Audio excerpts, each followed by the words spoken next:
Hey, Ty, you've been muted. It's all good. It's all good. I try to tell you in the private chat.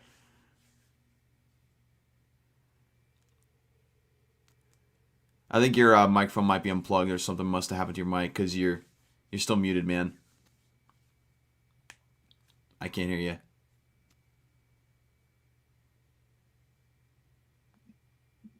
Can you hear me now? There you go. Did I really just go through all that mute? It says my microphone is working. What the fuck? I don't know. I tried to tell you in the private chat, but you're all good. You're all good. It happens to the best of us. When we were backstage, could you hear me? No, that's why I put in the private chat that you're muted. I was trying to let you know. I was literally talking to myself this whole time. It's all That's good. amazing. Again, it happens to the best of us. Like, I can't even tell you how many times I've started to show muted or how many times Enosh has done that. No, that's hilarious. Yeah. Man, I thought I had a good intro too. I thought I was killing it on the intro, man. That's, oh God. Let me, I'm a little bit red actually. It's all A little embarrassed. All right, let's go through that one more time. Not muted. Here we go. Oh my! So like, I can't get over that because I check this out. I was talking to him for a solid 4 or 5 minutes backstage. Yeah. And I could hear you just fine. Then all and of you a sudden, could hear me. Yeah. And then I must have when I moved the microphone, I must have Yeah, you did clicked that the again. mute button. Yeah. Yeah. So that's a wonderful story. I can't wait to keep telling that one. Woo! Woo! Well, again, if it makes you feel any better, the Four Nerds show hasn't started off on like a very good technical note over the past like 6 weeks, so you're not alone. Oh man! So let's run through it one more time. What I was saying was, thank you. This is the past 7 days. So this is the past 7 days. This doesn't include yesterday. So thank you to all the new subscribers from the previous week, which include DC Talk with Extended, who I had it as a moderator. Barcelona Nice. B, Kyle Brandon, Rob. Yep, that's Rob. Adam, George, BCM, Smiley Cyclops, which is in the contention for my favorite name. Andrew. Pretty awesome. Yeah, I love it. Andrew Caselli. And then this is my favorite one, Kinky Sphincter. Yep, he's one of my members. I love this guy. Love this guy. Lane Deli, Talks with Joe, and Keely Chow. I almost ran out of room. I was actually pretty happy about that. So thank you guys. And then we just started our Patreon program about a week. Oh, you hit your mic again, I think. What is going on? I don't know. That's it. I'm not touching it anymore. I am very like active when I touch things, so I keep fucking pressing it. Oh God, starting off a good note today. So, thank you to these 3 people. I'm gonna just end this now. Thank you so much, Nerdy in Many Ways, Dawson, for joining us today. We have some fun topics to talk about. Nickatina will probably pop in. We did have a little scheduling conflict on my end, so I don't think I don't think he's going to be able to join today, but he might stop in. So yeah, we're better off, you know. Yeah, right. Well, I blame this on him. I blame everything on Andre. I blame you, Nickatina. I blame you. I watched your Q&A. Because I just wanted to see like what you were talking about yesterday, because I didn't want to like reiterate too much or ask you too many questions that like sound the same. But we'll do like a little bit of a mix. I have three or four stories that we can go over from the industry, and then I'll kind of ask you a couple questions on how you got your start, because we never really get to talk about that stuff on the watch party when you're there. Yeah, because Andre, he just talks too much. Very much. We can't get to know each other. Yeah. We should have had a pre-game each episode where we just get to intimately know each other. Yeah. There you go. Whereas all the other episodes, Andre just like, it's incredible. The last episode was incredible. Hey, question. Possible answer. How did Nerdy in Many Ways start? Like, so I'm interested in finding out. So was Four Nerds the first show, and then you branched off, or was it Nerdy in Many Ways? How did that go? So it was nerdy in many ways first. So I have a younger brother who started YouTube about 2 years ago, or maybe 2 or 3 years ago. And at the time, I was starting out in sports broadcasting at my Okay. university, and so I Oh, was already getting comfortable like behind the mic and like broadcasting stuff and live streaming and things like that. And I started nerding in many ways because like I watched a lot of YouTubers and a lot of them had like very negative takes on things. oh my, you wouldn't believe. Yeah. Yeah, on like things that I thought didn't deserve that negative of takes, and I was just like, you know what? I want to start a YouTube channel where like I talk more positively about things and maybe not give things as much crap as other people do, Right. because I tend to look at movies more in a positive way for the most part, or at least I try to. Yeah. And so I started that. It was just mostly uploads at first. I didn't start streaming until middle of last summer when I met Fatal J on YouTube, and he brought me on a stream of his. And then I started doing live streams, and then eventually through there I ended up meeting Mad Max Mandalorian, who used to be or I guess he's just Mad Max movies or whatever his channel used to be. He kind of changed it a little bit. What's up, Caden? And Love Caden. through there I met Ryan. And then through Fatal, I think it was through Fatal. I can't remember exactly how I met Andre. Well, first we had me, Ryan, Sil Abdul, and Zod Rider.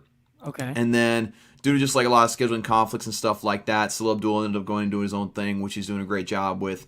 And then, same thing with Zod Rider, just scheduling conflicts and things like that. And then we added Anthony from ACS Universe, which we met through Justice Con, the Yeah. Crisis on Infinite You met Streams him at event. Justice Con?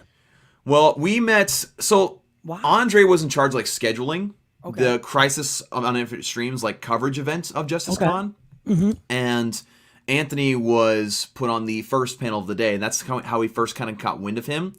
And he came on as an alternate for Four Nerds on a day where I can't remember which one of us wasn't able to make it, but he came on. He's also a guest on the show, and then we just we vibed off each other, and we just got along very well. Hell And so yeah. he ended up getting put into the group, and then later on, Andre ended up coming on as well. So yeah, Nerd in Many Ways came first, and then Four Nerds kind of branched off from that. And then eventually, we finally, just a couple weeks ago, made a Four Nerds channel, because for a while, Yeah, I saw that. That's awesome. we were just like alternating between channels of who hosted the show, which can be a cool format, but at the same time makes it a little difficult to find does. each episode, unless you like, I guess you put it in a playlist, it makes it less hard, but like still makes it a little confusing. So, yeah, I saw it in life. I just saw the notification, so I'm really looking forward to that. He's working on something awesome for me. Yeah, you told me.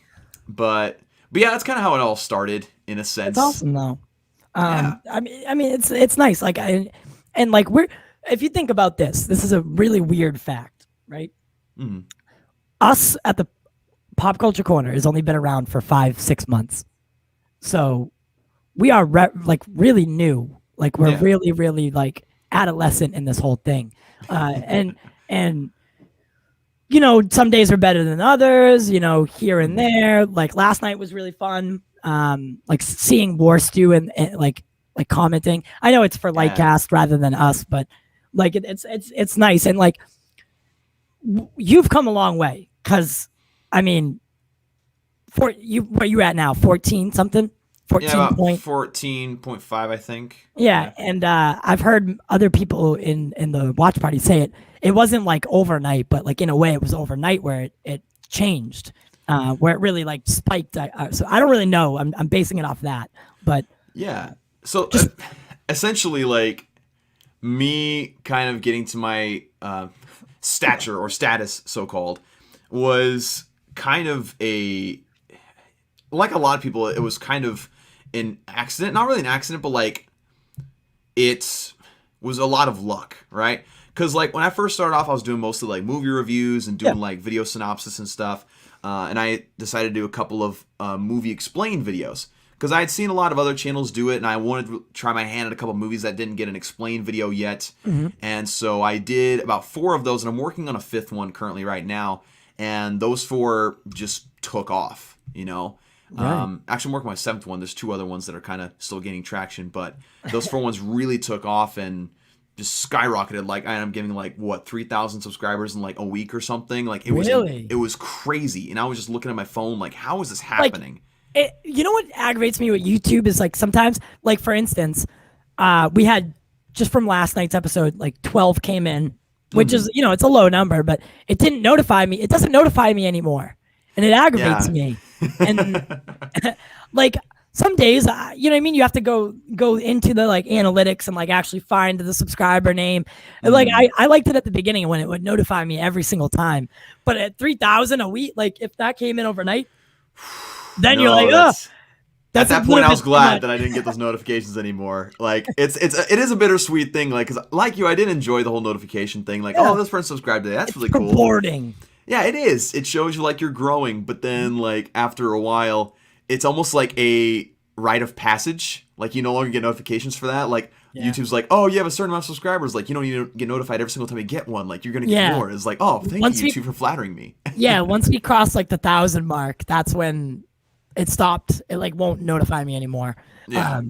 But yeah, I mean, I'm so, from me to you, I'm so like personally like happy for you and oh, thank you. I can't say enough about your character and the way you portray yourself, and you're knowledgeable, and I try to be. That's the thing. I've wanted to get you on for a while, but I usually don't like meet someone and then just ask them. Like I'll give it a couple weeks. I feel like we're like 7 weeks into this WandaVision thing, so I was like, you know what, I'm gonna ask him. I've been able to be on like 3 of those. So, yeah. In my mind, you're there every time, just by association. So it's yes. I don't even. You wouldn't even have to say that. I would have been like, nah, he was there every time. What are you talking about? I was just sitting there in my blanket, just on camera. I adopted that the next week. Yeah.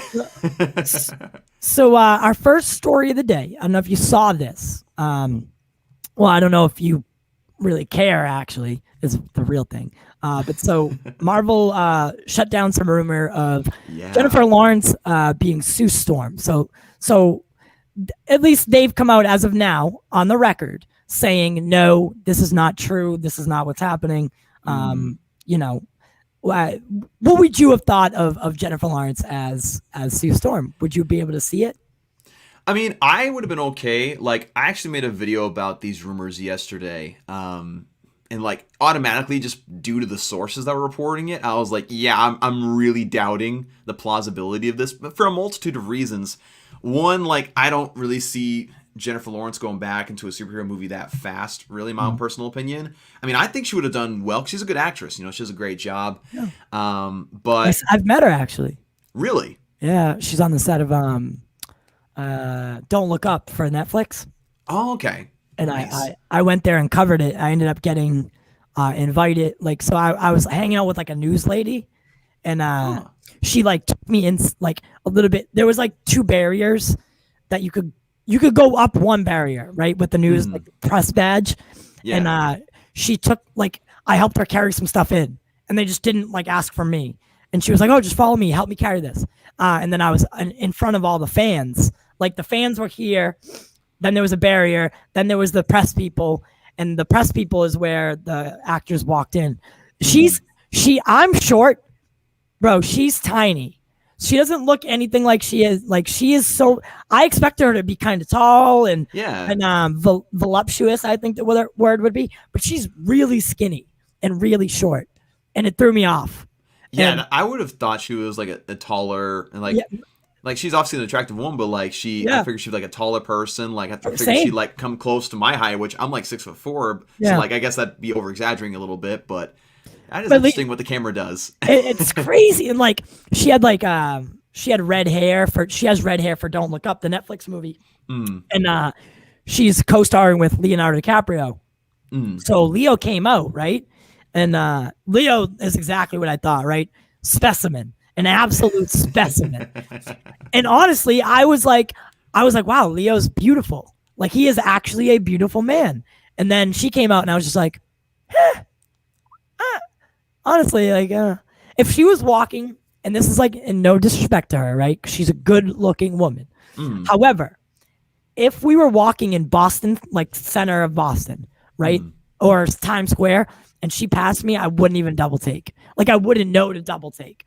She, you know what I mean? Leo is just gorgeous. Like, you can tell, like, when you see that guy, he's a beautiful man. But I don't know. I expected, and I think this is like the the male privilege or whatever you want to call it, or like the gross side of men. I was just like, I guess she, like the makeup and stuff hides, and they make her look taller in the movies, but So she's essentially, still what you're saying is like if you saw on the street, you'd think like she's just a regular person. girl, like a regular girl, like someone, whatever, not a famous person, not overly glamorized and everything, which is very respectable. It is respectable. Cool. Like she, don't get me wrong, she's a very pretty woman. But like I wouldn't have known it was her because I wouldn't have thought that that's what she looked like in real life. But Leo, like when you see Leo, Leo's Leo, right? Yeah. There's no mistaking Leonardo DiCaprio. I guess I misworded all that. I'm sorry about that. No, you're all I should good. throw a content discretion up there. Whoopsies. But yeah, so she's not going to play Sue Storm, and I agree with you on the fact that she hated playing Mystique. Hated it. She didn't like getting into makeup. By the third movie, which she was pretty much half out of the box at this point. Didn't really like, her passion wasn't in it. And I don't see her jumping back into a superhero role, as you said. And even if she was, I would have a very hard time thinking that the people at Disney would cast her in a Fantastic Four film, not because of a lack of talent, because she does have a ton of talent acting.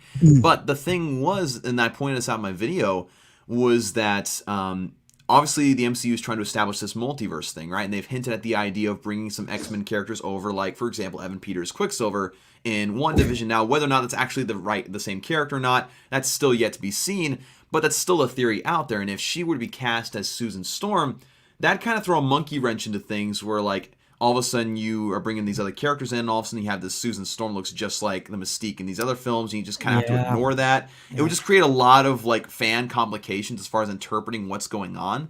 I mean, obviously you can explain it very easily, but like there'd still be confusion, and that's why I think the MCU would kind of be better off not dealing with that. I agree. So I actually wholeheartedly agree. And what's up, Ambassador? I mentioned you when we finished episode 7 of WandaVision. I mentioned you, and I said I wish he was here right now because I feel like we're getting toyed with again. All of a sudden, I think we're getting toyed. Like you said in the beginning, don't get your hopes up. And I got my hopes up. And, it seems that maybe WandaVision isn't going to introduce the multiverse potentially, and that this has all been like a tease, and it's disappointing. It really is. But if we're wrong about that, that would create a conflict. Even though in what's the movie called? Dark Phoenix, Mystique dies. Mystique dies. But with the multiverse, you don't have to grab a character at any given point. You can pick them from, First Class. You could grab them from there. You could grab them from Apocalypse. Any of those eras before she passes. So yeah, I'm glad that this is. So I'm sort of glad that this isn't true. But do you have any fan cast for Sue Storm? I mean, I still like the idea of Emily Blunt and John Krasinski being Mr. Fantastic and Invisible Woman, because like that's everybody's fan cast right now, because they work so well together, of course, being husband and wife, and I feel like they match the roles very well. They do. But I mean, then again, I'm just kind of going along with the crowd with that fan casting, but I'm shamelessly doing so. I really don't think it would be a bad idea on their part to maybe go through with that, because the respect of John Krasinski and her, right? They're tremendous. What's the movie? And they missed a perfect opportunity to introduce John Krasinski as Reed Richards in an episode that was themed after The Office. Yeah. Like, could you imagine how perfect that would have been? Oh my gosh. Wow, I didn't even think about that. Like, it was straight up themed after The Office, and I thought, like, okay, wait, this engineer is going to be Reed Richards, and it wasn't, obviously. Spoilers for WandaVision Episode 7, just in case, but... and I was sitting there like, this was such a wasted opportunity. Yeah, I didn't even think about that. Didn't even click to me, actually. That's crazy. And that's the part of WandaVision that's crazy to me, is, like, the narration is so unreliable, right? Like, the story that's being told to us, we don't know what's fake, we don't know what's real, and I'm stealing this from Jarbo because he was the first one who said it to us. It kind of clicked. The narration has been flaky, and even in real life, they got everyone to think that Reed Richards is coming. Reed Richards trended on Twitter for the first time ever, by the way. Literally the first time ever, Reed Richards trended. And it was a throwaway, right? Nothing happened. Yep. We didn't get any engineer or whatever. I don't know if the general is supposed to be that person. Right, because like they teased that for like 2 or 3 episodes, and Rambo's just like, oh, there they are, and it's just like, okay, so it's gonna be this person, and just some random girl in a military uniform. I'm just like, what? You tease us for 2 episodes? Like this is worthy of 2-episode tease? Like, I guess they were intentionally wanting to subvert our expectations. Right, and I think that goes with the flow of WandaVision, whereas you really can't trust what you know. Right? What you think you know is probably not true. And that's why I'm not too quick to say that what we think is happening is not, or it is. Like, I just don't know anymore. I'm not saying anything. I'm not making any more theories. Watching the final 2 episodes, and we can talk about it after. Right. I don't want to take any chances saying, I don't know, like, I just don't know. I can't trust it. So I think we're in for a good ride, though. I really do. Yeah, I can agree. I think this is the most excited I've been for, well, I can't say I'm like super ecstatic, but like I'm intrigued by something from the MCU for the first time in a while. Like, after I heard that they were going to still continue on after Endgame, I was very skeptical because I was like, Endgame would have been like a perfect ending for the MCU's story. Yeah. Like, where can you go from here? But I think this is a intriguing way to continue on that narrative and continue on that type of storyline and use elements from the previous films. And so I think so far they're handling it well. But then again, we have to wait and see like Falcon and Winter Soldier, Doctor Strange, Spider-Man 3, and how that turns out, right? Yeah. So there's a lot of things that still have to happen before I can be convinced that continuing was a great idea. But actually, really quick, just to make sure we're not wasting any time here. Sorry to cut you off there. Yeah, no, go ahead. We got a little cameo here today, and it's our boy, little Nickatina. Hey, what's going on, you guys? Yeah, what's up, Nickatina? I made some time to stop by. What's going on, guys? Nothing much. I just want to say, Dawson's success is really tied to, my involvement with his channel. Yeah, you can boot him now. It's yeah. All right, you're done. That's all I wanted to say. Next caller. Next caller. Yeah. I love the dark side. The dark side picture. Thanks, man. Yeah. Does that dark side have armor? Yeah. Oh, yeah. That's not my dark side. That's not my dark side. My dark side doesn't wear clothes. Yeah, he's butt naked at all times. Nickatina, who would you fan cast for Sue Storm? Or are you happy? Would you have liked Jennifer Lawrence as Sue Storm? Fantastic Four? No, not at all. Yeah, I don't think. I mean, look, I think she would have done a good job. Don't get me wrong, but like she's already been Mystique, and I don't know. If she got cast as that role, I wouldn't hate it. I'd be like, cool, whatever, it's tight. She's a good actress, she knows what she's doing. But I mean, she fits the mold. But that's the thing, though, is that do you always want an actress who fits the exact mold of the character from the comic? Yeah, and that brings up the Sasha Kal-El point. Yeah, exactly. I am actually on board with the casting. I really am. And the crazy part about it is everyone's all upset that she has brown hair in real life. Have you ever seen an actress change their hair color? I mean, even if they don't, like, it's not even a big deal because like there's alternate versions of Supergirl, right, that you can do, and even if you don't do like alternate versions from the comics, like you can create a new version. And the thing I love about the whole Sasha Kal-El or Cal, how you pronounce her last name? Pronounce it. I mean, I don't want to be rude to her, but I mean, Sasha we'll just say both of them. Kaye? Yeah. Like Yippee Kaye? Yeah. The L okay, is silent. Okay, Sasha Kaye. Okay, so my thing with that is that it makes me glad to see it because it shows that Andy Muschietti's looking more for quality of acting rather than just simply typecasting, right? Because Muschietti. Golly, Andre, shut up. Pietro. But that's the thing with the same thing I had. Hello. That's the same thing I had. Kal-El, no.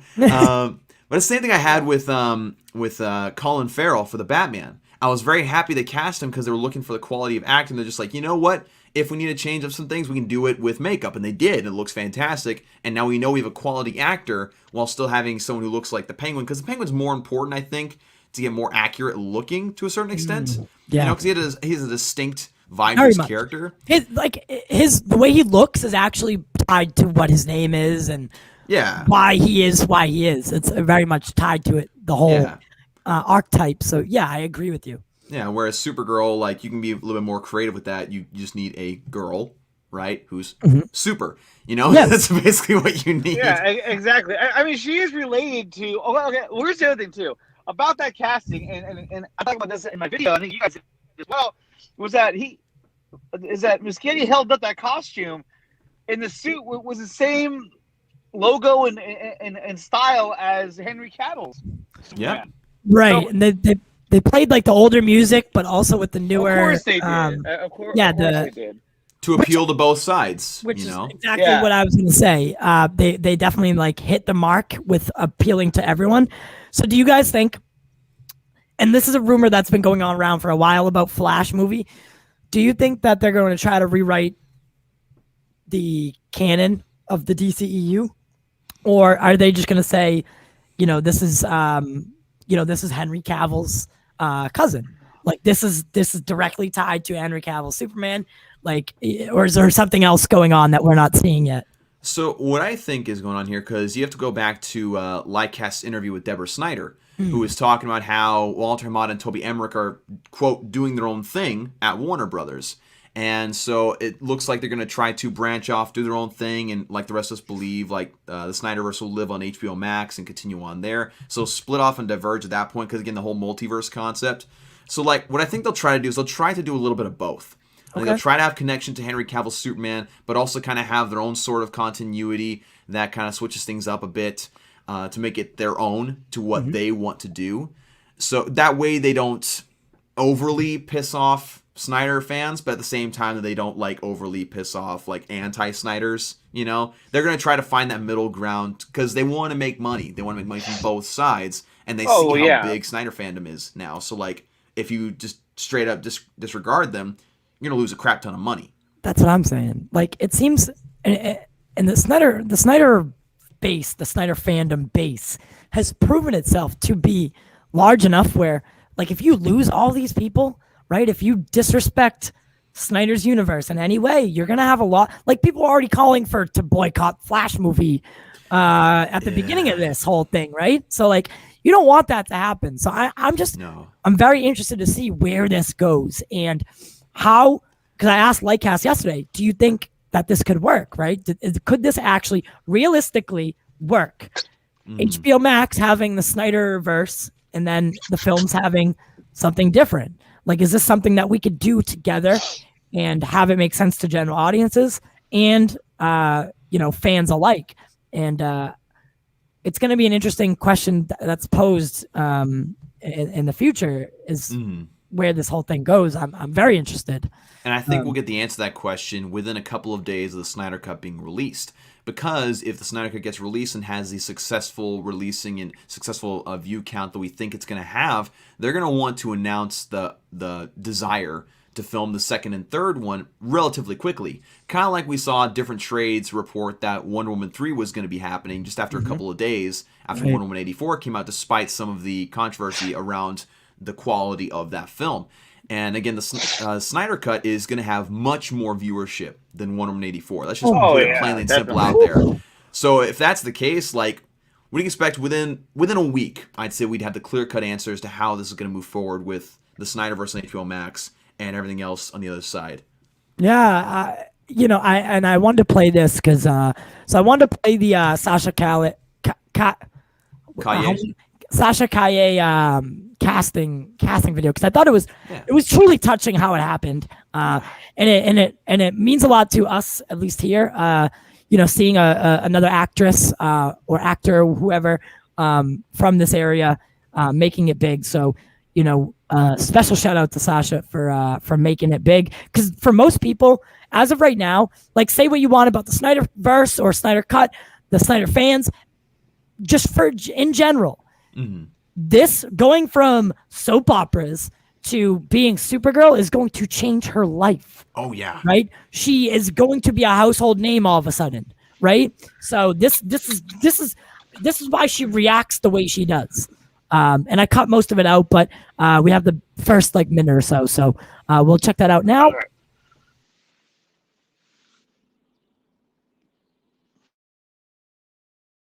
Hola, Sasha, ¿cómo estás? Muy bien, ¿y tú cómo estás? The truth is that I don't, we still don't have an answer, but I need to ask you a couple more questions. Mm-hmm. I mean, it's just part of the process. Yes, ask them, please. I've been dying over here. I'm not gonna lie. Okay, here we go. Can you fly? Can I fly? Like, what do you mean, can I fly? If you need me to. Okay. No, of course not. Kasi hindi ko wala. Okay. Alright. You want to fly? Yeah, I would love to.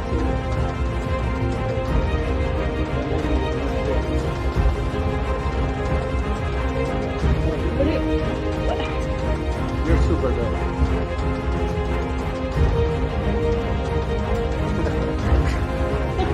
Felicitaciones. Muy bien. ¿Está bien, Sasha? Come back.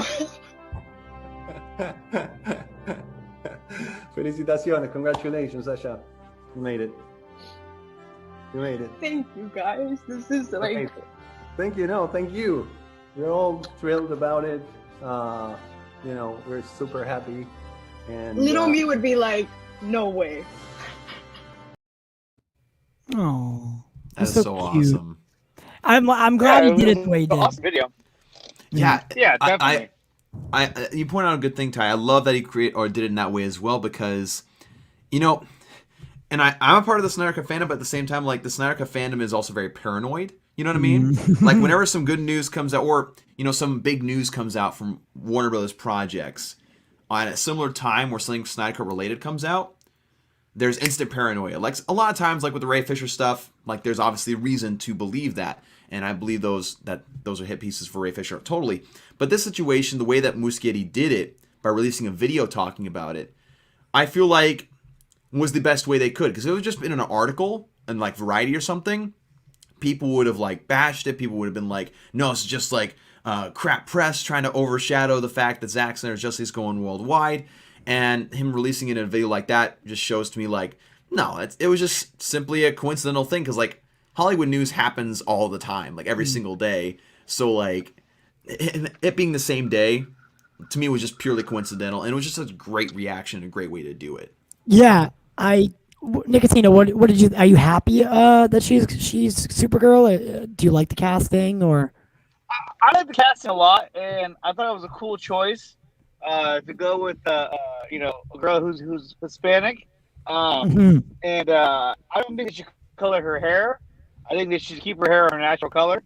Okay. I mean, look, she's supposed to be, Superman's cousin anyway, so it's like it wouldn't be that weird as in hair color. Yeah. But here's the thing, though, is that I like the way he did it, and I was happy about the whole thing. I don't like how people are upset that about how she looks. I think that's really mean and crude. But I think that Chris Parker, in one of his videos, he had mentioned a really good point that I hadn't thought about at the time, was that could this be that in this Flash story, could Wonder Woman's character in Flashpoint be changed to Supergirl? And that's where we meet her in an alternate timeline where instead of Superman, it's Supergirl, and she's evil. So there's a lot of different things that you can do with this character, and based on where you're going with it, in terms of like alternate universes, alternate timelines. If he's going to be going to the alternate universe, perhaps in this universe, that's where she exists. That instead of a male Kal-El, it's Kara. Who knows? But then she would fill in that role of the Wonder Woman character. The other thing too is that like you could do something like that possibly, but you could also do where when she when Ezra goes into Batman's universe from Batman '89, maybe Superman in that world is her. Maybe in Batman '89, in his universe, it's Supergirl, and that's who shows up. Who knows? They Right? can do a lot of different things with it. But I think I agree with what Nerdy was saying, that a lot of the Snyder fans, including myself, we're very paranoid because we never know what one faction is thinking from the other. We don't know what WB is planning, and we don't know if it relates to Snyderverse. If they were, if we knew there was one person who's controlling all this and it's all going to be, done right, then we'd feel fine about it. But we have no idea what's happening. There's so much uncertainty when it comes to, when it comes to DC. We just don't know where it's going to go. But the fact that he had a costume that had the same look as Henry Cavill's costume, to me, that says a lot. Like, why would you show that? You think the model would have, he would have shit himself. No, not that, Or maybe he saw it and was like, well, you gotta play the Christopher Reeves song at the same time, And we'll get Melissa Benoist's costume, and we'll show that instead. But that was CW one. The thing is that when he held up the costume, that wasn't one that Henry wore, because it was like other than the actual logo, the rest of it seemed kind of loose. You know what I'm saying? Like it wasn't that thick texture. It was. Yeah, people were saying that it was his costume, but it doesn't look like a costume that he had worn. It looks too small almost. Yeah, it kind of seemed like it had a different. Almost like just a good replica, fabric. Yeah. I mean, it could be that he went to the store, bought that, just to show it off. But I mean, come on, I want to know what store he went to get that one because it looks pretty high quality to me. Hell yeah, man! I need that cosplay. I definitely need that cosplay. Yes. I need to get in shape first, though. Exactly. Yeah. So do I. So, but I mean, Ty, what do you think? I mean, do you think that she's going to be connected to Henry Cavill in any way, or are they just going to make this another version of Cavill with this Supergirl? So with the Flash storyline, and I was under the now to get some context here, I was under the impression that they were doing the Flashpoint storyline. Lightcast seems to think that they're not doing the Flashpoint storyline, so to say, or the same way Civil War in the MCU isn't really Civil War the comic book, I guess is what he was saying. So really, if you're going the basic nature of Flashpoint is just something happens and time changes, right? That's the basic plot of Flashpoint. So if that's all you're taking from it, literally anything could happen, and whatever. I hope that because in Shazam they wanted to have Henry Cavill, right? They wanted Henry Cavill to do that cameo. It just didn't work out for different reasons. But everything's changed since the Snyder Cut has been greenlit. I really do hope that it's connected to Henry Cavill's Superman. I hope that she's his cousin. She got stuck in the negative zone, blah, blah, blah, the whole nine, or the Phantom Zone, or whatever they called it in Man of Steel. And, they go with the true storyline, because she kind of does look like Henry Cavill, like a little bit, enough to where you would be like, okay, I could see that. I could see that. Their little skin color is different, but who knows what her mom was Spanish, her dad was white, something like that. And if you look at all the Kryptonians in Man of Steel, all of them had darker hair, to my recollection. I think maybe one out on the side had lighter hair, but everyone else had darker hair. Jor-El had darker hair. Superman's mom had darker hair. General Zod had darker hair. Yes, Citroen. Yeah, all of them had darker hair. So I mean, it only fits. I mean, obviously they probably weren't thinking about that. They were thinking about the talent and everything. But it just makes sense if you actually just sit down and think about it. It just kind of makes sense of how they look, right? Yeah. And I think everyone might be reading into it too much, what she looks like or whatever. Yeah, I am just glad. What she looks like I mean, what she looks like to me, that's who cares? Yeah. I mean, look at Johnny Storm. In Fantastic Flop. Yeah, in the Fifth Four Stick. Jordan, everybody's like, oh my God, he's black. Get it.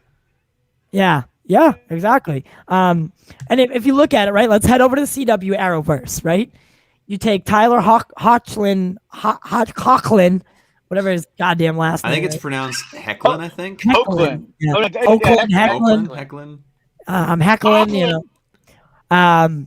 Take him and then take Melissa Benoist's Kara, right? Mhm. They don't look similar. Like she's Right. blonde and blue-eyed. He's dark. He has like a little bit of a darker skin and black hair. Like I don't see them being cousins at all. Not that like when you're cousins you have to look similar, I suppose. But I could see Sasha and Henry as being relatives way quicker than I would see Hoechlin and Hecklin and Melissa Benoist. So I think they're on a better track for the DCEU as far as relationship and looks go. And I think she's gonna kill it. I really do. I'm so happy for her. It's nice. I'm a fan of when they cast relative no names to these characters. Yeah. No one has any expectations. None. Right. Not everyone is And they fan can of just that, simply though. be that character, right? You know? Right. Hey, that's not universally shared. I mean, not everyone thinks that no name actor can play a superhero, so you Yeah. never know. Yeah, you're right. But You're see, right. Andre, there's a reason why we're on this podcast. Yeah. We know better. We do. I'm just kidding. Yes.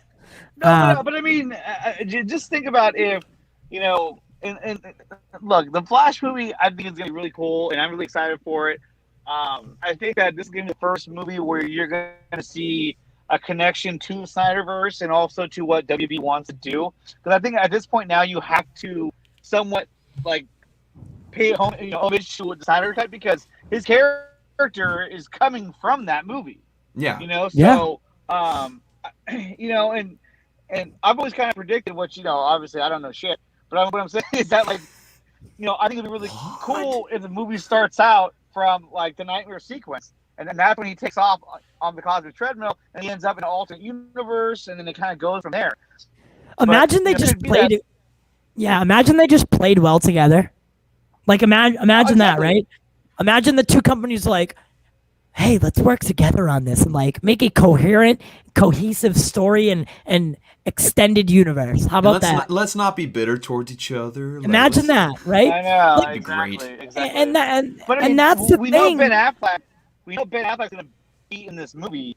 So, but we don't know where or how much. I mean, he might be at the very end of the movie where all of a sudden the Flash, you know, ends up back in his reality, and Batman is there, and he's telling him like, "Hey, this is what's going to happen. This is what we have to do to prevent this." You know, it might reconnect to a Justice League Part 2, and you're just like, "Holy shit, I get it now." But at the same time, they may have set up another arc in that movie where you're like, "Hey, now we have Keaton's '89 universe established." And we have the universe that we went with Aquaman and all the other bullshit, Shazam. That's also stuff as well. So now you can go in different directions, and it won't seem as confusing because you've already kind of established that there's different universes or different timelines that are happening at the same time. Right, and I think that's the trick, right? Is you need to make sure, and Marvel and DC are going down the same multiverse road, right? We're going down the same road. I think that the reason that Marvel's doing it as well is going to give general audiences a better understanding of, and let's just face it, right? Marvel equals everybody, right? Everybody watches it. So they'll get a little bit more of an understanding of alternate timelines, multiverse, time travel, and then, you know, it won't be so hard for them to come over and be like, oh, that's why there's two Batmen, right? Okay, so they're doing the same thing in DC. I don't think it's a bad thing. I think it's healthy competition, and it will actually give them a leg up. I agree. I mean, hell, you brought Marvel. We're talking about WandaVision. I'm really glad that Nerdy wasn't there for the last watch party because I swear to God, I would have been so mad at him because the whole time he kept saying, I don't know there's a multiverse. I think it's just, you know, Marvel pulling our chain and all that stuff. And then at the end of the episode, I was like, no! We were talking about that before he came in, by the way. Yeah. So I'm glad you brought that up. I was like, I wish you were there. Yeah. It's like Agatha Harkness. Like, my name is Agatha Harkness. So I was like, yeah, no shit. We all knew that already. Like, you weren't fooling anybody with that. Like, that's what you waited to show us? there's a clear-cut issue there, right? Because, and I said this on his stream, that general audience had no clue who Agatha Harkness is. So they're after the episode, they're like, who is Agatha? And then for us, like fans of the source material, or at least know enough to go looking to who she is, we're like, okay, we knew that. So nobody won. Nobody won here, right? No one was surprised or was like waiting for this. And you know, with the goat statue and the fly on the wall, we know that Mephisto is probably right behind somewhere ready to come out. But we're running out of time, and that's my issue. That's what I'm worried about. Is we're running out of time for a cohesive and good and villain arc, right? We don't want like no backstory. We want to know why the villain has this motivation. Well, but like I'm starting to believe now that there's a chance that WandaVision is going to end. You know, like when it ends, it's not going to actually officially end that story.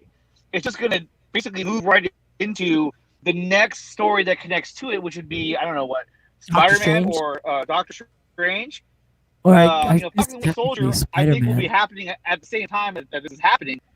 But it may or may not even connect to it. I'm not sure. But I feel like this is the beginning of a larger story that they're going to expand upon. You know what? I kind of hope so, right? I hope so. I don't think the Hex will be destroyed by the end of the season. I think that when the series ends, it'll set you up for what is to come next, which will probably be Doctor Strange or Spider-Man.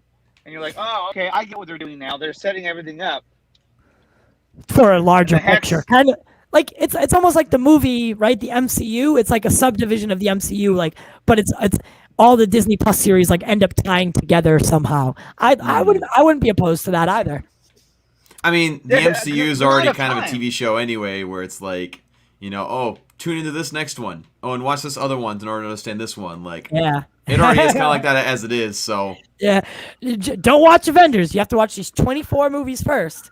Yeah, you know, like that's an issue. That like general audiences, like when you try to like get them like, hey, oh, you didn't see Endgame? Oh, like do you watch Marvel movies? No, I've never seen a single one. Essentially, the MCU is not the kind of movie franchise you introduce your mother-in-law to. Exactly. Because like they'll be asking a ton of questions like, what is going on? What is happening here? And it's like, well, we have to catch up to speed. I agree with Anthony a little bit here. I'm feeling that the next episode will focus on Wanda's backstory and Agnes' backstory, and the final episode will be the final battle. That's a good input. I don't think it'll be Wanda's backstory. I think it'll be Agnes' backstory, and then the final episode will be the ultimate, like the last hurrah, and that's where we'll get Doctor Strange and potentially that other cameo or something. Well, but I mean, the big question for me is, you know, is Evan Peters Quicksilver? Is he basically just is he under her control? Which we know that he is. But so you answered your own question. Yeah. Did you? So okay, all right. Last thing on WandaVision. Do you guys think that? And I kind of know what Dawson's gonna say, and I kind of know what Nickatina is gonna say.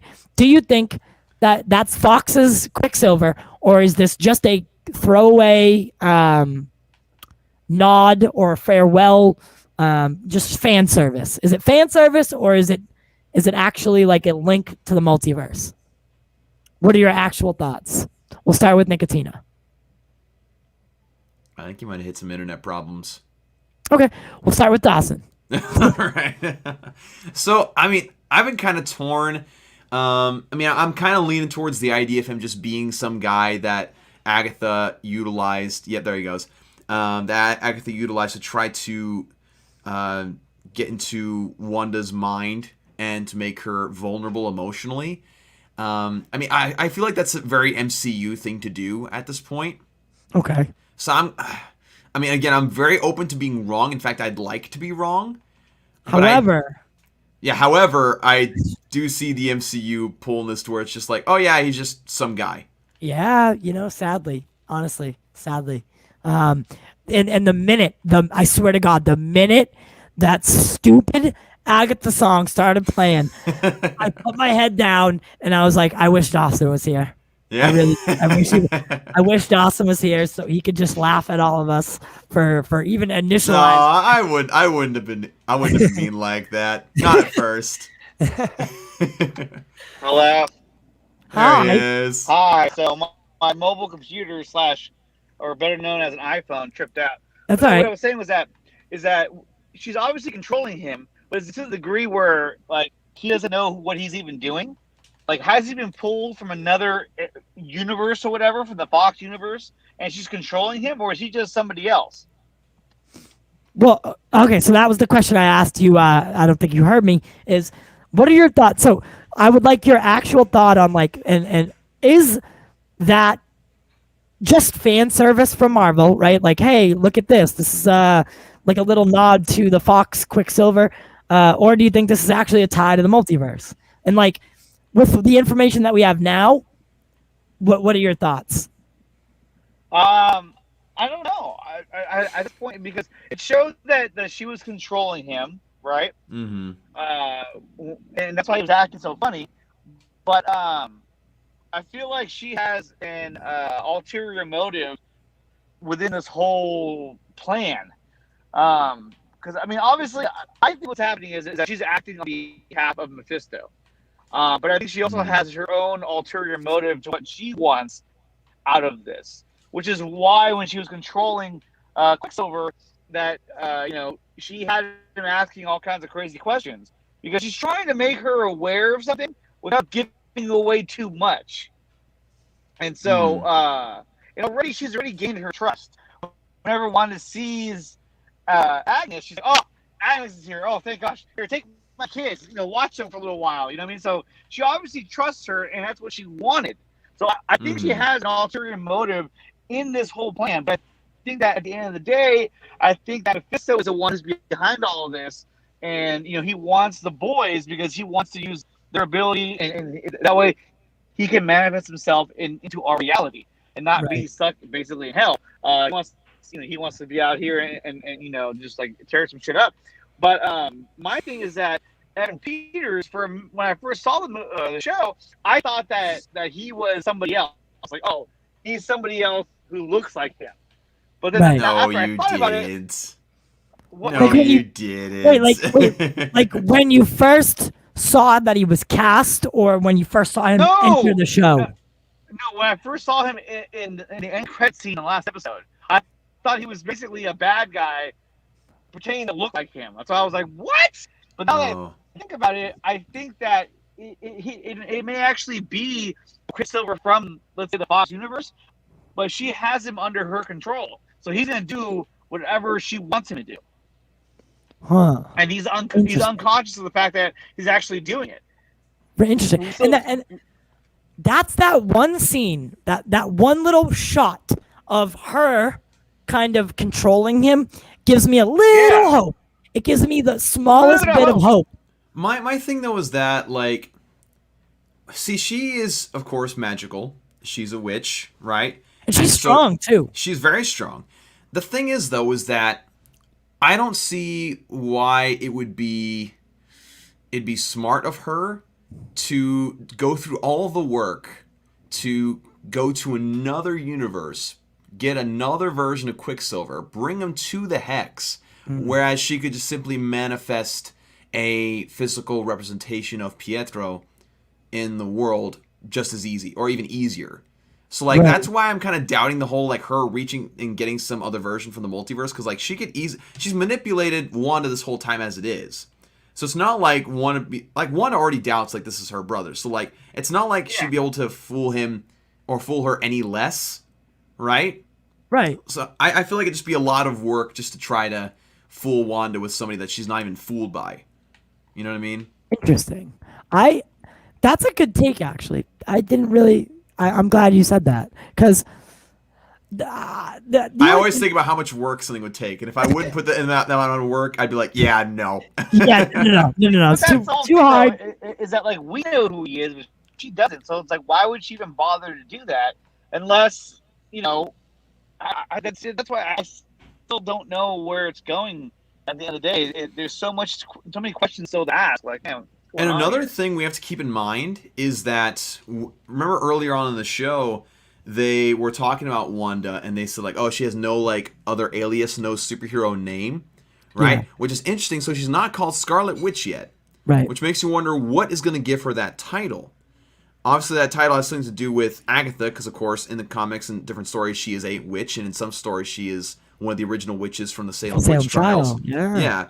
So, like, obviously, it has something to do with either, like, defeating her, or, like, maybe her, like, becoming a friend, or maybe Agatha taking control of Wanda's body and her becoming a big bad in the MCU, and therefore becoming the official Scarlet Witch. Okay, I agree.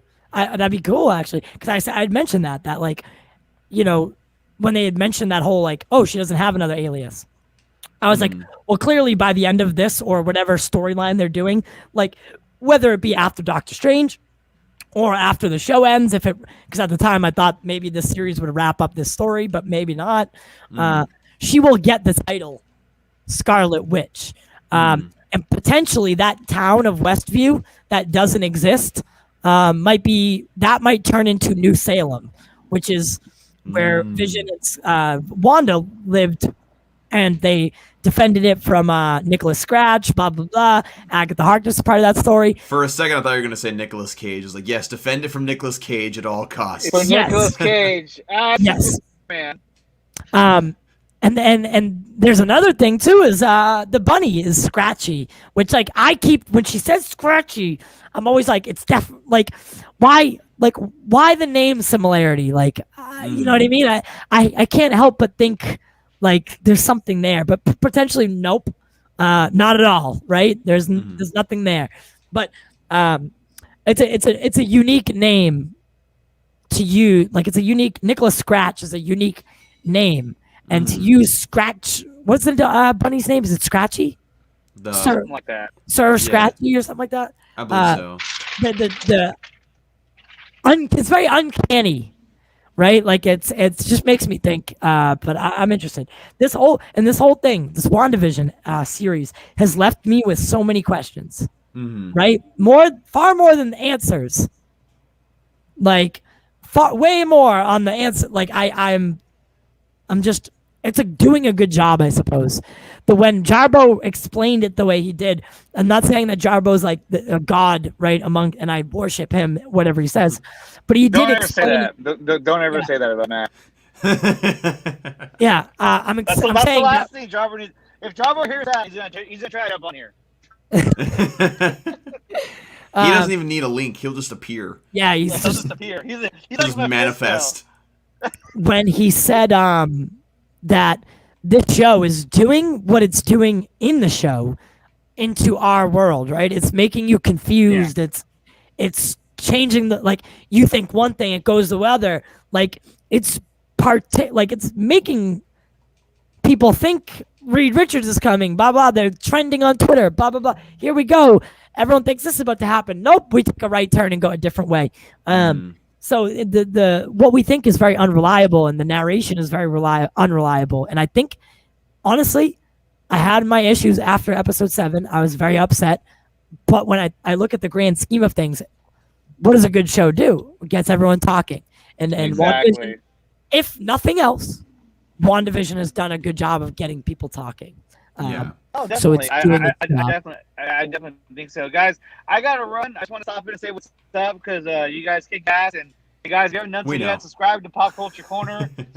Don't subscribe to Dawson. He's got enough subscribers. And subscribe to my channel too, guys. Yeah, I have if you go in the description, I have all 3 of the links in there for us. So make sure to check out all of it. Not that anyone who's here wouldn't already know who you guys are or be subscribed, but hey, that's you never know. You never know. It's there, right? The ambassadorial wing. Who was it that I had on the other day? And he was like, "Oh, I'm gonna subscribe." Like, he wasn't subscribed to like Film Junkie or something, and he was like, "I really like it." Was someone like that? I don't know if it was Film Junkie, but I was like, "Bad ambassador." I was like, "How do you not know who this is? Like, everyone knows who this is." And he was like, "Well, I subscribed now because of you." And I was like, "It makes me look good." Thanks for listening. Yes. I got him a subscriber. You're a great person. Nickatina, thank you as always. I know today was that was my fault scheduling. So I appreciate you stopping by. It was all good.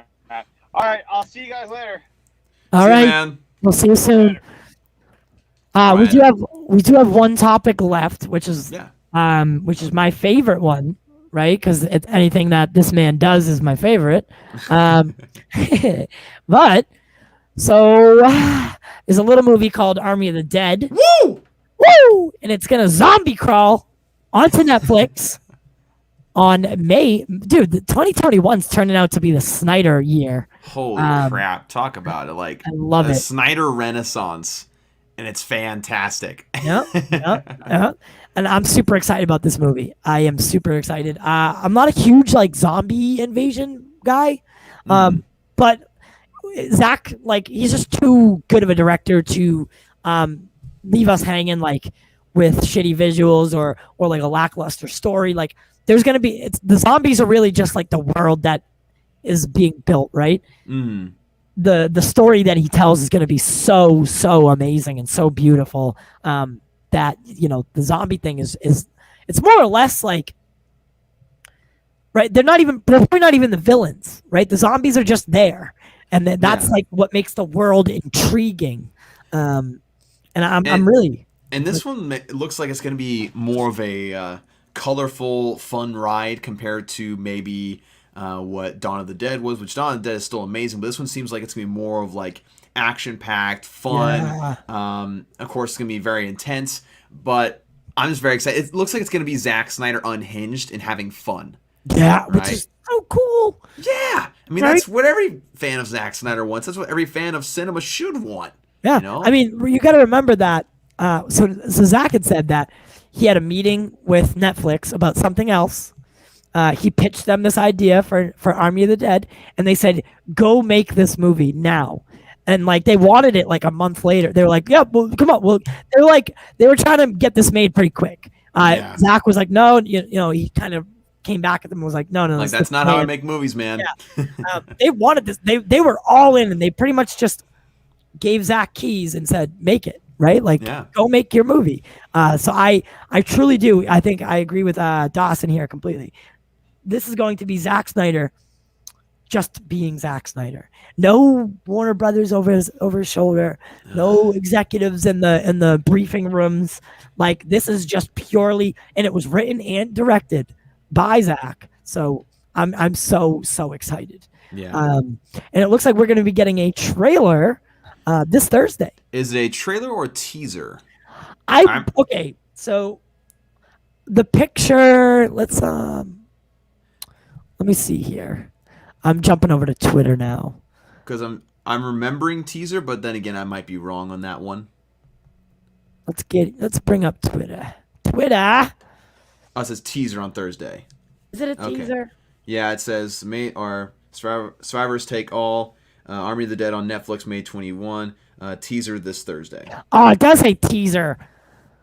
All right, yeah. I mean, even a Zack Snyder teaser is amazing. We saw those teasers that built up to the trailer for Zack Snyder's Justice League, and those were all fantastic and were content creation worthy in themselves. So yeah, I put first full trailer because I when I read it, I thought it said first trailer because I assumed that we did get like a little bit of teaser in that other the Netflix spot where they kind of like showed a couple pieces of it. But hey, a teaser from Zack's probably like a minute and a half long. Yeah, I mean, could be. You know what I mean? So for as little as we've seen from this movie so far. Oh my God, it comes out what? Think about that, right? We're almost at March. That means we have a little over two and a half months to see like this movie comes out. Yeah, and we've only seen like a small little snippet in like a Netflix trailer, and it's like we need more. But I'm over the moon because oh God, it's just like. And I had a question to Film Junkie the other day, and to all the guys at Film Junkie the other day, and I posed this question. I was like, if there's a zombie apocalypse, why are they looking for money? So that's the only thing I'm having an issue with right now. Is maybe, I don't know if anyone can explain it or anyone has any insight on this. I'm asking if usually when we see an apocalyptic style project, they don't All normal stuff goes out the window. exactly like the sense of paying for something. Like it's more or less like pay. Like I'm a carpenter. I can do this for you, right? Like you pay for your talents rather than Yeah.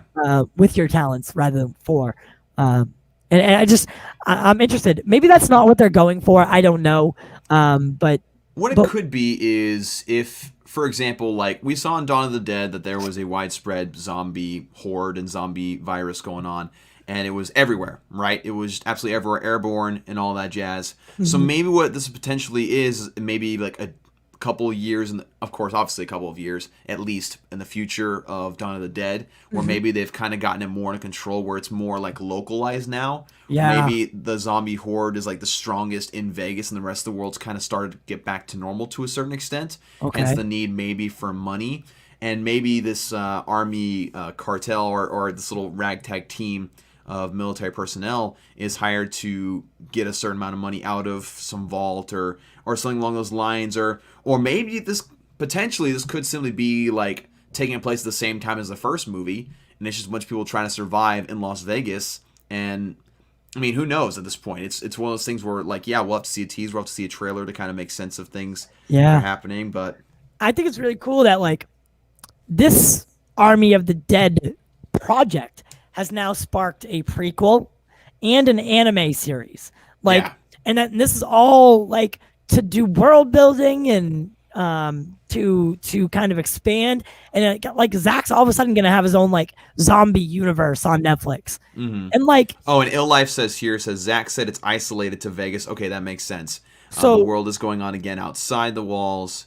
That's where they're going to steal from in the walls. Okay, so yeah, they realize, okay, there's a lot of crap ton of money to be taken in Vegas. Let's go in and get it and extract it while trying to not die from the zombie horde. Right. So, okay. So basically what they're saying is the world is rebuilding outside of Nevada, right? Outside of Las Vegas. And money is now part of people's lives again for whatever reason, you know, to buy, you know, whatever. And this team, it goes in and like Vegas is like the last place, right? With zombies. And they know that there's you know, the casino or vault or whatever that has like a ton of goods in it, and they want to go heist it. But are the zombies the only thing in their way? Is there other people there? Potentially people that like never left? I don't know. These are all good questions. These are all good questions. I am excited to see the premise of this. This is tied to Dawn of the Dead because sometimes I didn't do too much like research on is it going to be connected to his first film. You had mentioned maybe. I mean, it'll take place in the same world in the future, but like as far as like a lot of connective tissue, like we know at the end of Dawn of the Dead, or at least the unrated cut, we know that one of the main guys stayed behind and died, and then in the post credit, or I guess during the credits, you see the rest of the crew run into more zombies on another island somewhere. So hence the idea that they all eventually died. So like I highly doubt. In fact, I don't think there's anybody cast in this movie that was in the first one. No. So I mean, if there is, it'd be a shock to me. So it'll probably just have very loose connections and probably talk about where it originated and where it started, and talk about slightly the events of the first movie. Like barely, even if that. I think it's a good idea though. Like that would be so cool because that like part that you're talking about, like where in Dawn of the Dead, like during the credits, like all of a sudden the movie kind of ends, right? And you think these people like kind of like got out of Dodge, or at least to a certain, like think about it, like an island. Oh yeah, that makes sense, right? That would make sense. Like you're surrounded by water. You know, that's a good way to protect yourself. However, when they get there, it's full of zombies. And, they did. The credit, the way that they did it in the credits was perfect. Like oh my god, I would like to revisit that movie. I rewatched it a couple weeks ago because I did a little bit of a Zack Snyder binge because I watched Man of Steel, then Batman v Superman, of course, and then I watched Dawn of the Dead, then I watched Guardians Owls of Ga'Hoole. I rewatched. Actually, I watched the ultimate cut of Watchmen, which is phenomenal. I highly recommend it to anybody who loves the book because it's literally, besides the change they had to make at the end, it's literally the book on screen. It's just beautiful, fantastic. Absolutely. I still need to rewatch 300, and then am I missing? Oh, I guess Sucker Punch. I have to rewatch that too. But yeah, I recently watched unrated cut of Dawn of the Dead, and man, it does a perfect job of like at the end kind of giving you a more stereotypical like survival ending, but at the same time filling you with dread with what happens afterwards, kind of fooling you into a false sense of security that the people actually survive, but you're just like, no, these people are dead. Yeah. Yeah. The only movie of his I haven't seen is Sucker Punch. Really? Yeah, I've had the opportunity to watch it. It's just I haven't pulled the trigger on it yet. Clearly, right? I've had plenty of opportunity with this whole pandemic. I would recommend it because like there's the regular cut and the extended cut. Watch the extended cut, and it's one of those movies where like I had the benefit of the first time I had seen the movie. I had just recently watched a video synopsis of like describing exactly what he was going for with the story, and once I understood the basic idea of the allegories he was making, it made a lot more sense. Whereas if I'd went to it blind, like I'd have been really trying to figure out like what the heck is going on. It's very artistic, like artistic minded, not just like visually, because obviously visually it looks beautiful. You've seen the trailers, of course. Yeah, of course. But the story is also very artistic in a way where everything is symbolic. Like nothing, you can take nothing at face value, right? Which is always intriguing. But I think Sucker Punch takes that next step into, going down further down that rabbit hole of everything being symbolic and nothing being actually what's happening, right? Okay. And that's, I've heard many people say that, is that, the movie, like and Deborah actually said it on Lightcast. She was like, I just don't think people understood Sucker Punch, like for at least for what Zack was going for, or they were going for. So that that's unfortunate, but it happens. It's what happens to artists, Yeah. A lot of times when they try to deliver a certain message, it oftentimes gets lost in translation, or people intentionally misunderstand the story because they want to oversimplify things. And they're just like, oh, they just wanted like big explosions and girls in provocative outfits. It's like, no. It's not what's happening here. Zack especially too. And did you watch Lightcasts, Deborah? Snyder I interview? did. Yeah, I did. I like that she said about hiring women. That Zack or their production company, or whenever they're working on a movie, they tend to like subconsciously make sure, or at least like in the beginning of the this whole like equality push, especially in Hollywood, they had to subconsciously like make sure that they were hiring more women, because like Deborah wanted to see and work with more women in film. Of course. And they were, at first it was them telling themselves we have to, and then it all of a sudden became like second nature, like and that's what the world needed, or the world needs to be like. We shouldn't see difference in gender or race or whatever. So this is a good thing. And the interview with Deborah, I think, did a lot of good for at least clearing up a lot of things with certain aspects of the Snyder Cut. I'm glad that she talked about the title cards, or the chapter cards. Which was good, right? We needed to know certain things like that. Like people were skeptical about the whole 4-hour business, and we needed to know. And it makes sense with the whole like split into 4 parts stuff, like because we were told at first like 4-part miniseries, which is probably what they're going for first. But then when they have it split with like the title or the like the split up cards and everything, it's like okay, that makes more sense. So they're still going with that idea while still having it as a movie, like. That's probably, to me, it almost sounds like a situation of like miscommunication. Like they said, okay, it'll be split into 4 parts. It's like, oh, miniseries, right? Yeah. And it's like, well, not quite. You didn't let me finish. Yeah. Man. But so what are you most looking forward to about Zack's cut? We'll end it on a good note. So what do you, if there's a character arc, plot point, storyline, plot device, like I said, whatever, I don't matter. It doesn't matter what it is. What are you most excited for? Oh man, there's several things. I mean, of course, as a huge Batman and Batflick fan, I'm excited to see the real Batflick in this movie and what he has to offer, like how he actually is portrayed in this movie. Which, of course, I have all the faith in the world with Zack as far as that's concerned. Cyborg, of course, I'm really stoked to see how much more convincing of a menacing antagonist that Steppenwolf is in this version, because that was the thing I left the theater so disappointed with, was how Steppenwolf was treated and just how generic he was and just how terribly CGI'd he was. I mean, obviously he looked awful. And so that was one of the most disappointing parts of that movie. And of course, all the rest of the Apocalyptans, right? So there's several things. But I think if I had to choose one, it'd probably be Steppenwolf. Just to finally have a Steppenwolf that you can, like, fear. You know, because he's chopping off Amazon's heads. Like, he's actually an imposing villain that's actually going to pose a threat to Wonder Woman, Aquaman, Batman, and all those guys. And he's going to be intimidating looking. We've seen the teasers and trailers. You know, he looks alien-esque. He looks very creepy. He looks very foreign to us. And so, therefore, it's going to be more interesting to watch and see how the Justice League try to figure out how to stop him, right? Because he's no longer a tall Liam Neeson.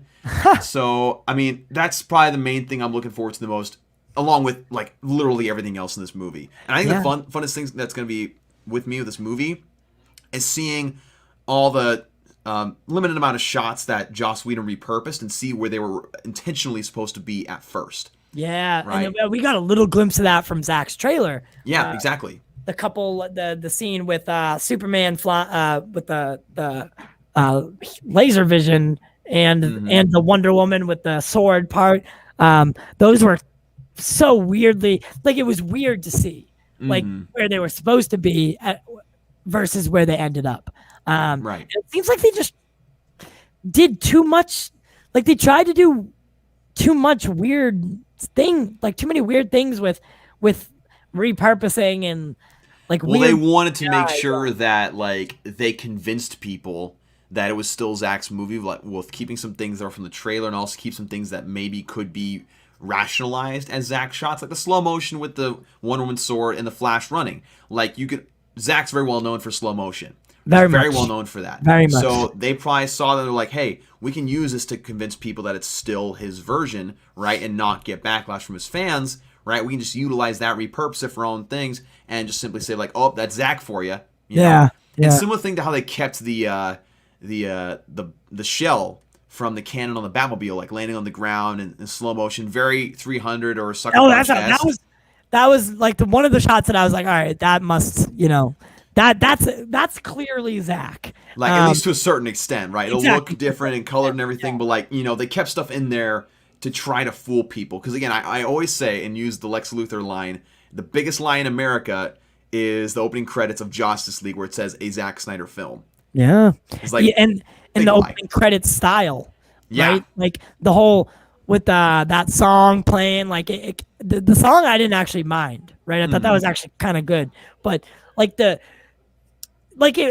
made you want to think it was a Zack beginning, but the actual content that was playing throughout it was like, yeah, you would never put this. Like, they literally did a slow motion kick of a criminal kicking a basket of fruit to try to pass off as a Zack shot. I'm just sitting there like, if Zack Snyder's gonna do a slow motion thing, it's not gonna be kicking a basket of fruit. I mean, give me a freaking break. God, I was laughing.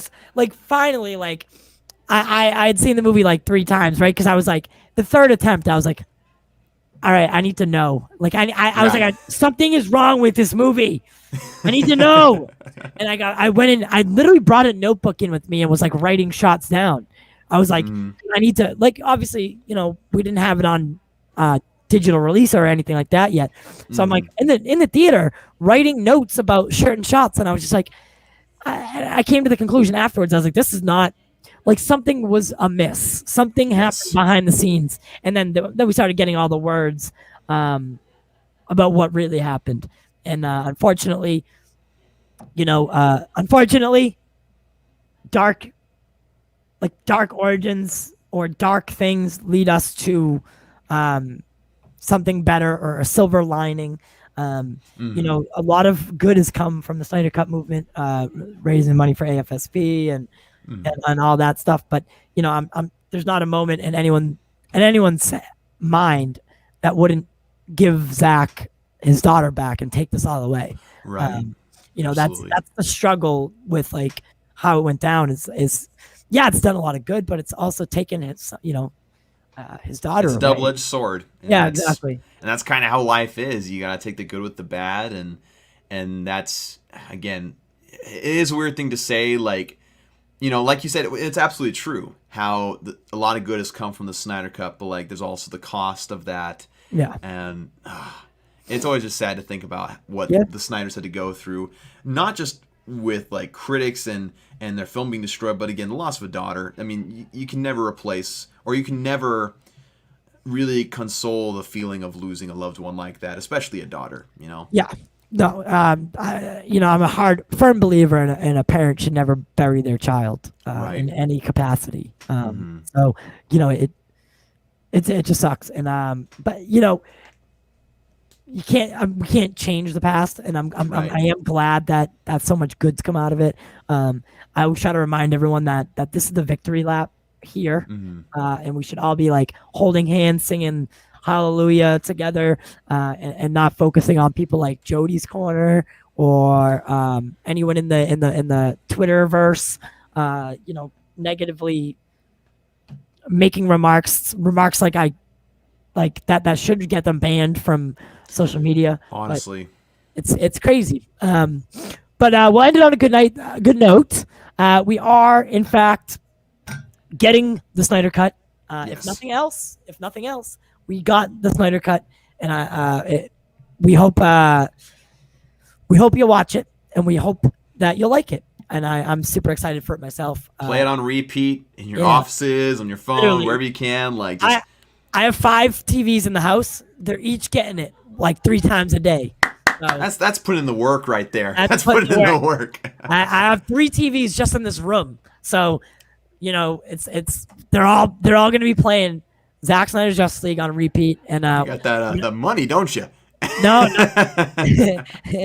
I used to. This pandemic, man, has changed a lot of people's lives. Oh yeah, it really has. So, like for me, I'm not working right now, so I usually do well, right? I usually do well. I have a salary, blah blah blah. But this thing, being furloughed for the first time, I didn't even know what that word meant until the pandemic. Put it that way. Like, you've never really heard the word furloughed, or at least I hadn't until this whole pandemic. So, but we're doing a whole day watch thing. I know you'll probably be making a video that day as well, whether it be for nerds. But I will send out the link to all the usuals. We're just trying to get everyone to stop in for like a minute, whether it's a minute or 2 minutes.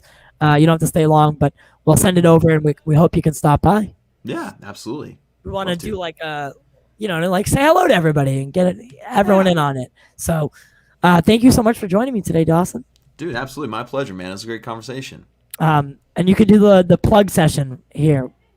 Yeah, absolutely. If you guys want to check out my channel, you can see the name of it right here. It is Nerdy in Many Ways. And also you can check out my Twitter, Instagram at Nimwa32.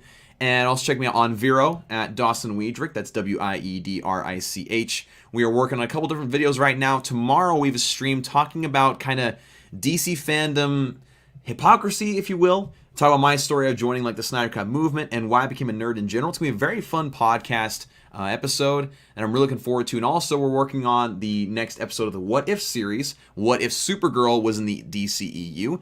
And we're having great... Yeah, so we're working on some great stuff. Like Ill Life's helped me with some stuff with that.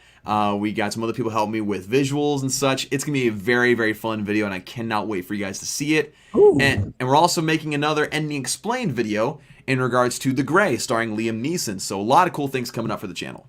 Wow, that's awesome. I'll make sure I can't wait to see the were you working on the Supergirl one before this? Whole news? Yeah, I was. I've been working on it for about probably about a month actually. See, that's creepy. That's cool though. It gives you. If I would have released it yesterday, man, could you imagine how much that would taken off? Oh my god!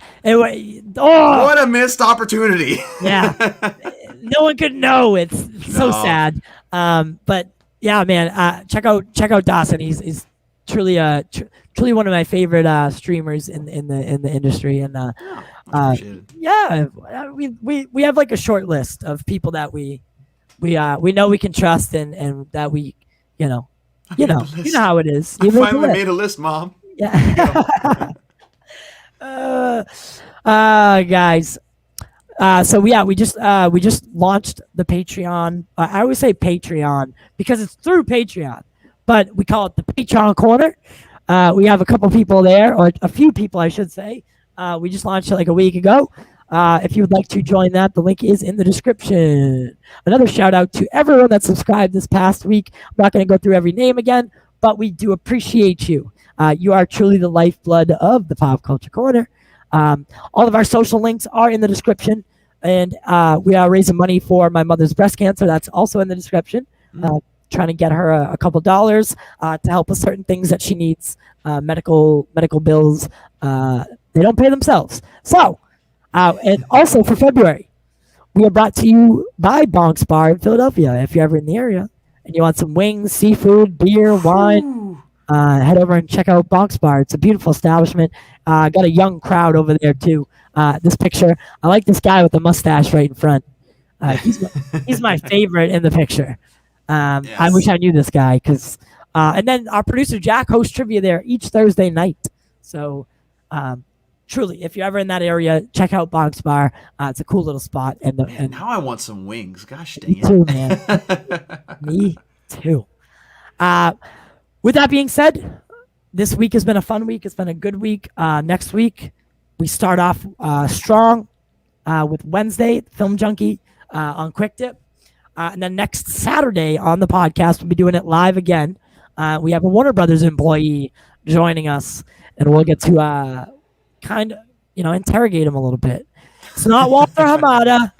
I wish it was. I wish it was Walter Hamada. That'd be funny. I know. Imagine, the other YouTubers looking around like, who are these guys, and why is Walter on that show? Should be on my show.